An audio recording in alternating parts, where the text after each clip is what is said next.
Good morning, students. My name is Chitranjana. I am from Bharati College, BIT Durg, Assistant Professor at CSC Department. Today my topic is EFT. EFT stands Electronic Fund Transfer. Electronic fund transfer are electronic transfer of money from one bank account to another, either within a single financial institution or across multiple institutions via computer-based system without the direct intervention of bank staff. EFटी एक ऐसा system है जिसमें money को एक bank से किसी दूसरे bank में कंप्यूटर के द्वारा या एटीएम के द्वारा या वायर ट्रांसफर के द्वारा बिना किसी पेपर डॉक्यूमेंट के भेजा जाता है। इलेक्ट्रॉनिक फंड ट्रांसफर, जैसे कि इसके नाम से ही पता लग रहा है कि जो फंड है उसे ट्रांसफर किया जाएगा इलेक्ट्रॉनिक मेथड से। इस मेथड को ही इलेक्ट्रॉनिक फंड ट्रांसफर कहा जाता है। EFT includes direct debit transactions, wire transfers, direct deposits, ATM withdrawals, and online bill pay services. For example, किसी शॉप या ऑनलाइन स्टोर से कोई सामान खरीदा और बिल का पेमेंट डेबिट कार्ड से किया जाता है तो ट्रांजैक्शन होगा। वह EFT सिस्टम से होकर गुजरेगा और अकाउंट से मनी कट होकर शॉप या मर्चेंट के अकाउंट में चला जाएगा। EFT से जैसे हम एक पेमेंट करते हैं वह ऑनलाइन के थ्रू होता है। जैसे कि ऑनलाइन पेमेंट करते हैं उसमें हम करते हैं कार्ड के थ्रू या फिर हम करते हैं ऑनलाइन पेमेंट। ऐसे पेमेंट हम करते हैं उसे इलेक्ट्रॉनिक फंड ट्रांसफ़र कहा जाता है।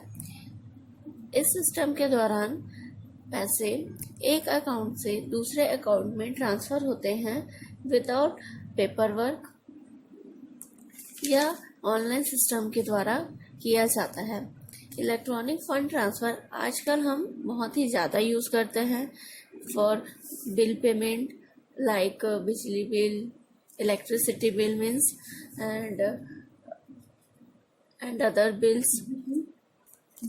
और अगर हम किसी कंपनी में काम करते हैं तो जो हमारा पेमेंट आता है, जो सैलरी आती है, वो भी डायरेक्ट हमारे अकाउंट में आता है। यह भी इलेक्ट्रॉनिक फंड ट्रांसफ़र के थ्रू होता है। या फिर हम आज अपना फीस पे करना चाहते हैं तो वो भी हम ऑनलाइन के थ्रू कर सकते हैं।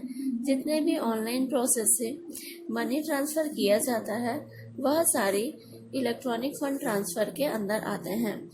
EFT मेथड डायरेक्ट डिपॉजिट है। डायरेक्ट डिपॉजिट में मनी डायरेक्ट पेई के बैंक अकाउंट में आ जाते हैं, उसे कुछ करने की ज़रूरत नहीं पड़ती। जैसे अगर मुझे किसी को फंड ट्रांसफ़र करना है तो मुझे उसके पास जाने की ज़रूरत नहीं पड़ेगी। मैं डायरेक्ट उनके अकाउंट नंबर्स के थ्रू उनके अपने अकाउंट से उनके अकाउंट में पेमेंट कर सकती हूँ या फिर उन्हें हम मनी ट्रांसफ़र कर सकते हैं। इस टाइप के जितने भी फंड्स ट्रांसफ़र होते हैं उसे हम इलेक्ट्रॉनिक फंड ट्रांसफ़र के अंतर्गत मानते हैं। इलेक्ट्रॉनिक फंड ट्रांसफ़र के अंतर्गत direct debit transactions, wire transactions, direct deposit या फिर हम ATM से जो विड्रॉल और डिपॉजिट करते हैं वह भी EFT के अंदर आता है। नेक्स्ट है टाइप्स ऑफ EFT। EFT का प्रयोग बहुत प्रकार से किया जाता है जो कि निम्नलिखित है। पहला, क्रेडिट कार्ड या डेबिट कार्ड। जब हम शॉपिंग करने जाते हैं या किसी शॉप से या कहीं भी ऑनलाइन ट्रांजैक्शन अगर हम कार्ड के थ्रू करते हैं तो यह ट्रांजैक्शंस क्रेडिट कार्ड या डेबिट कार्ड के थ्रू होता है। अधिकतर हम डेबिट और क्रेडिट कार्ड में मास्टर कार्ड या वीज़ा कार्ड का उपयोग करते हैं। यह मोस्टली यूजेबल कार्ड्स हैं।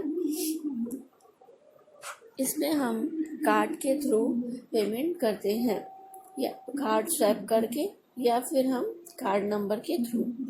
नेक्स्ट है online banking. Online banking like internet banking या फिर मोबाइल बैंकिंग।